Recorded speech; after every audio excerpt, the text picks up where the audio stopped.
Baik, Assalamualaikum warahmatullahi wabarakatuh. Selamat pagi, siang, dan sore, teman-teman semua.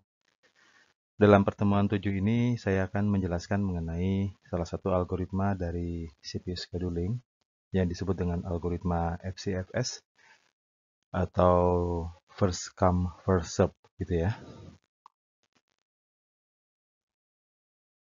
Oke, di sini adalah tujuan utama dari pembahasan kita kali ini. Pertama adalah tujuannya untuk memahami apa yang dimaksud dengan algoritma FCFS, kemudian penerapan algoritma FCFS pada sistem batch. Baik, ini merupakan reminder mengenai tujuan dari penjadwalan. Pertama adalah adil, kemudian mendukung pekerjaan yang berat, kemudian prioritas, kemudian adaptif, dan efisiensi. Nah, di sini beberapa hal yang harus diperhatikan dari kriteria penjadwalan adalah fairness. Fairness itu artinya seluruh tugas dapat dikerjakan atau dapat direspon oleh sistem, gitu ya, dipastikan. Jadi sistem operasi memastikan bahwa semua pekerjaan yang disubmit itu bisa dikerjakan dengan syarat adalah dia secara status. Kalau teman-teman merefer kepada status proses, di situ ada new, ready, gitu ya. Kemudian new, ready, kemudian executing atau running, kemudian terminate. Nah, itu teman-teman perhatikan siklus dari proses tersebut ya. Oke, kemudian ketika dia sudah masuk ke dalam state ready, berarti dia siap untuk dijalankan meskipun dalam antrian. Tapi kalau dia tidak masuk dalam state ready, berarti ada ketidaksediaan dari sumber daya yang diperlukan. Kemudian efisiensi adalah optimalisasi penggunaan sumber daya. Jadi sumber daya yang diperlukan adalah memori, CPU, bus data, kemudian I/O, itu ya, itu optimalisasinya. Kemudian throughput adalah proses yang selesai dalam satuan waktu. Kemudian waktu turnaround adalah waktu yang diperlukan semenjak proses itu disubmit, masuk gitu ya, ready, sampai dia selesai. Kemudian ada waktu tunggu, adalah waktu yang diperlukan untuk proses menunggu di antrian ready. Kemudian ada waktu respon. Kemudian ada penerapan kebijakan, proporsionalitas, dan memenuhi tenggat. Gitu ya. Jadi nanti teman-teman bisa eksplorasi kriteria ini di buku silabus 1. Nah, ada 3 jenis penjadwalan dalam sistem. Pertama adalah sistem batch, kemudian sistem interaktif, dan sistem real time. Untuk algoritma FCFS ini, dia diterapkan pada mode sistem batch. Artinya sistem batch itu adalah pada mode antrian yang tersusun apik dulu terlebih dahulu, dikumpulkan terlebih dahulu, kemudian dikerjakan pada waktu yang sudah ditetapkan juga. Jadi sifatnya dia adalah mengumpulkan pekerjaan, kemudian dilakukan processing step by step untuk setiap pekerjaan itu pada waktu yang sudah disepakati. Nah, cara kerjanya bagaimana? Jadi cara kerja dari algoritma FCFS ini adalah proses akan meminta CPU, gitu ya. Jadi proses itu meminta jatah CPU, kemudian dia akan mendapatkan alokasi dari CPU tersebut. Artinya ketika dia datang, kemudian dia meminta. Jadi pada proses submit itu dia meminta CPU berapa persen, atau dia meminta waktu CPU itu berapa lama. Nah, kemudian nanti kalau tersedia maka akan dialokasikan, misalnya kalau dia minta CPU 3 milisecond ya, maka akan diberikan 3 milisecond gitu ya. Kalau dia meminta 10 ya diberikan 10, dia minta 4 ya diberikan 4 gitu, dengan syarat itu tersedia gitu ya. Kemudian algoritma ini juga disebut dengan algoritma first in first out, artinya siapa yang datang terlebih dahulu, maka dia akan dilayani. Jadi dia yang akan diselesaikan terlebih dahulu juga. Jadi sesuai dengan nomor urutan. Kemudian dia disebut dengan non-preemptive. Jadi kalau teman-teman lihat pada pertemuan ke-6 yang lalu, bahwasanya non-preemptive ini adalah tidak menjamin bahwa sebuah proses itu tidak akan dilakukan interupsi ketika dia sedang berjalan atau sedang dieksekusi, sehingga bisa mendapatkan jaminan bahwa pengerjaan itu utuh gitu ya, waktu pengerjaan itu utuh tanpa adanya pemberhentian gitu ya dari proses lain. Jadi di sini sifatnya high priority untuk proses yang sedang berjalan. Kemudian digunakan pada sistem batch. Sistem batch ini yang paling teman-teman bisa lihat adalah pada mode pengerjaan dari proses. Kalau kita dari komputer sistem ke printer, nah mencetak dokumen dari aplikasi menuju printer itu menjadi hard copy itu adalah sistem batch. Nah, jadi cara kerjanya ini yang seperti dijelaskan di poin nomor 2. Jadi proses yang baru akan memasuki belakang antrian. Jadi kalau misalnya teman-teman lihat sistem FIFO, sistem antrian seperti ini, maka yang baru datang itu selalu akan ditempatkan di belakang yang sudah ngantri terlebih dahulu. Gitu ya. Kemudian siapa yang akan dikerjakan itu dilihat dari antrian yang pertama. Itu antrian yang sebelumnya gitu ya. Jadi misalkan ada 5 antrian, maka kalau ada yang baru masuk, maka dia nomornya 6. Terus datang lagi yang baru masuk, maka yang baru masuk tadi nomornya 7, dan seterusnya ya. Nah, kemudian seleksinya dari mana? Ya dari nomor 1, 2, 3, 4, 5, dan seterusnya sampai antrian itu habis. Nah, di sini ada contoh. Jadi misalnya ada 3 buah proses yang harus dikerjakan dan kemudian dia datang bersamaan di time 0. Di time 0 ya, secara bersamaan. Misalnya kita kasih simbol bahwasanya proses yang pertama itu kita kasih simbol P, artinya adalah proses P, kemudian 1 itu adalah indeks yang pertama atau nomor antrian yang pertama. Kemudian ada yang namanya burst time. Jadi burst time ini adalah kemarin yang saya jelaskan waktu yang diperlukan untuk proses itu dikerjakan gitu ya, atau yang diperlukan untuk bisa menyelesaikan proses lah gitu ya. Kemudian ada proses yang nomor 2, proses yang kedua di belakangnya P1 itu dengan burst time 3 milisecond. Kemudian ada proses yang ketiga atau P3 dengan burst time 3 milisecond. Nah, yang kita akan cari adalah berapa waktu tunggu rata-ratanya, atau kita cari dulu waktu tunggunya, kemudian kita bisa hitung rata-ratanya. Kemudian kita hitung juga turnaround time. Jadi turnaround time adalah waktu yang diperlukan semenjak proses itu datang sampai dia diselesaikan atau direspon sampai selesai. Nah, di sini jawabannya adalah P1 itu berjalan dan tidak menunggu siapa-siapa untuk memulai. Berarti bisa dikatakan bahwa P1 langsung memulai dari 0 milisecond, mulai untuk dieksekusi ya. Kemudian P2 itu menunggu P1 sampai selesai untuk bisa memulai pekerjaannya. Kemudian P3 menunggu P2 sampai selesai untuk bisa memulai pekerjaannya. Sehingga waiting time dari AWT ini adalah average waiting time ya, singkatan dari average waiting time AWT. Itu adalah 0 plus 24 plus 27 dibagi 3 sama dengan 17 milisecond, di mana 0 adalah waktu tunggunya si P1. Oke. Kemudian P2 itu menunggu P1 untuk selesai. Jadi P1 itu selesai di 24 milisecond. Kemudian P3 itu menunggu P2 untuk selesai. Berarti P3 itu akan memulai di 27 milisecond. Nah, sehingga dari setiap elemen waktu tunggunya mereka dibagi 3, maka dapatlah delay 17 milisecond. Nah, kemudian waktu turnaround adalah waktu yang diperlukan ketika proses itu mulai disubmit sampai dia selesai diproses. Oke, average waiting time ini untuk P1 adalah 24, untuk P2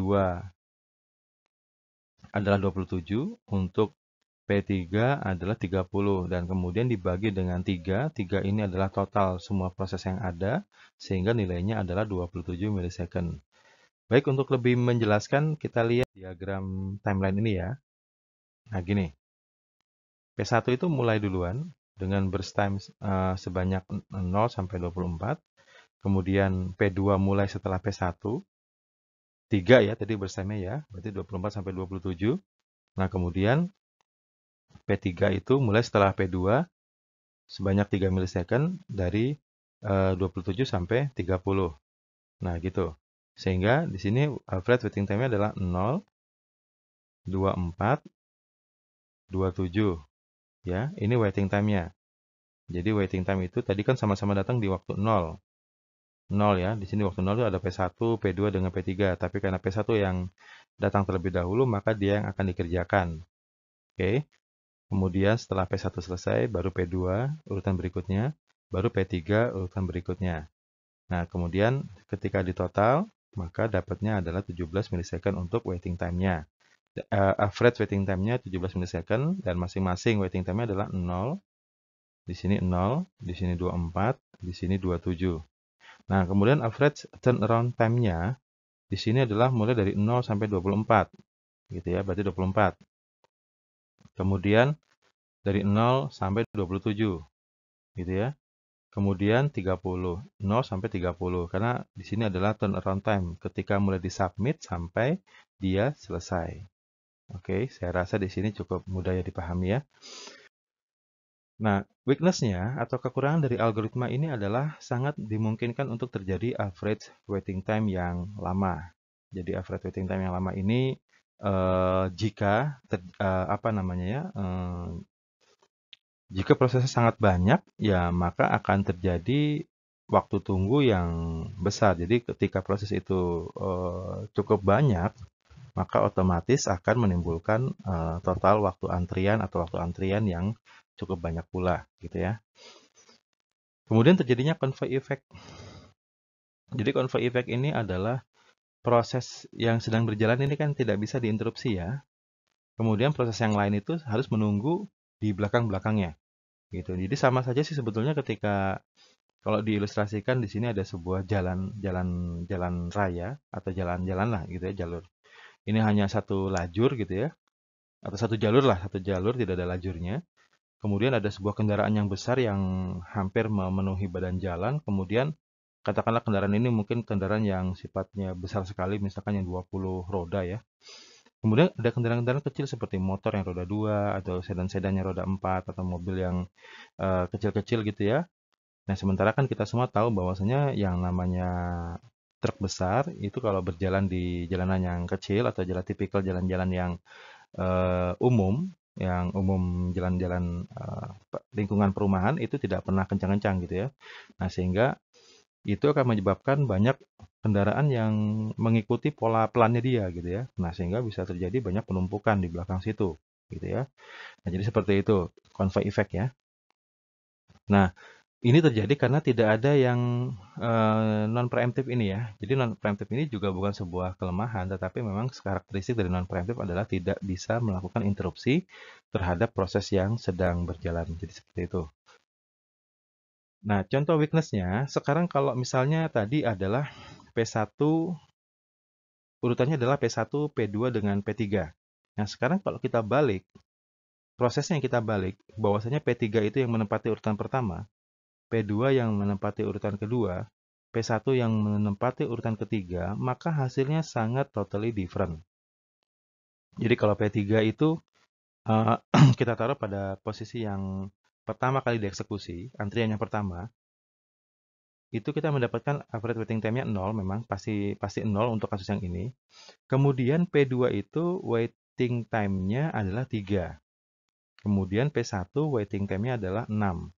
Nah, jadi teman-teman bisa bayangkan tadi kalau kita punya nilai 17 milisecond dengan kondisi urutan yang di awal, maka kalau dibalik urutannya, artinya proses yang kecil ini eh, menempati urutan yang pertama, maka kita mendapatkan totally average waiting time itu 3 milisecond. Jadi bayangkan dari 17 ke 3 milisecond itu kita menghemat 14 milisecond. Itu cepat sekali ya, luar biasa gitu kan. Nah, kemudian average waiting time-nya pun akan berubah ya, akan berubah. Nah, average waiting time-nya itu mendapatkan 13 milisecond gitu. Nah, kalau kita lihat ininya perbandingannya di sini luar biasa ya, average waiting average waiting time-nya itu 17 milisecond yang awal menjadi 3, kemudian average turnaround time-nya dari 27 di sini menjadi 13.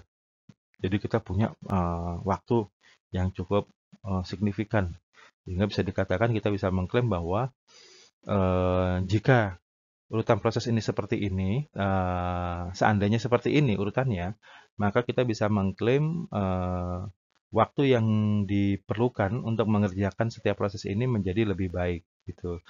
Namun sayangnya dalam proses batch seperti ini, sistem itu menerima antrian itu tidak pasti. Artinya tidak selalu proses yang lebih kecil itu selalu yang berada di posisi seperti ini. Nah, kalau posisinya seperti ini terus, maka bisa dikatakan bahwa ini yang terbaik gitu ya. Tetapi kan kita tidak bisa, misalkan gini lah, contohnya printer.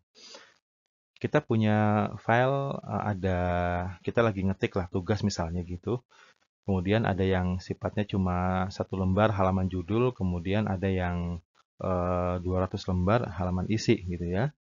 Nah, kemudian juga ada file-file lain seperti file di Notepad dan seterusnya. Nah, saat kita print, kalau kita print dulu halaman judul, kemudian halaman Notepad yang kita punya, baru yang 200 halaman kemudian gitu ya, itu akan menyebabkan pada efisiensi waktu pengerjaan. Tetapi kebetulan kita submit isinya dulu gitu ya. Yang kita submit ke printer itu adalah yang 200 halaman dulu. Kemudian ada satu lembar halaman berikutnya yang kita submit dari file yang berbeda. Kemudian ada sedikit file lagi yang kita submit. Nah, maka mau nggak mau walaupun 1 lembar, walaupun hanya setengah lembar, itu harus nunggu yang 200 halaman gitu. Nah, jadi sistem batch itu seperti itu ya. Kita memprediksi untuk besarnya burst time itu tidak selalu bisa dilakukan dengan ideal. Seperti itu kira-kira. Oke, ini contoh timeline-nya dari yang tadi. Mudah-mudahan teman-teman bisa melihatnya. Ini jadi kalau tadi P1-nya duluan, kemudian P2-nya yang kedua, kemudian P3-nya yang terakhir. Sekarang dibalik P3-nya duluan, P2-nya berikutnya, P1 yang terakhir, gitu ya. Sehingga kita bisa mendapatkan nilai seperti ini. Oke. Nah, untuk latihan pada pertemuan sesi ini, silahkan teman-teman mengerjakan soal latihan yang ada di sini untuk berlatih memahami algoritma FCFS.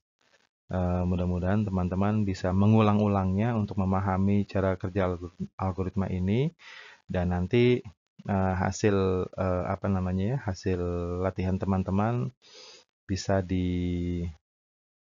teman-teman coret-coret di kertas saja, gitu ya, coret-coret di kertas, dibuat timelinenya dengan entah dengan pensil atau pulpen, kemudian difoto, kemudian di-upload atau di-submit ke Microsoft Teams ini.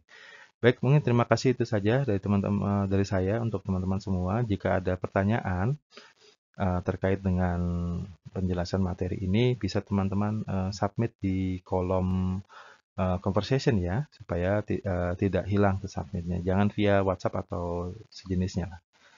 Baik, terima kasih. Assalamualaikum warahmatullahi wabarakatuh.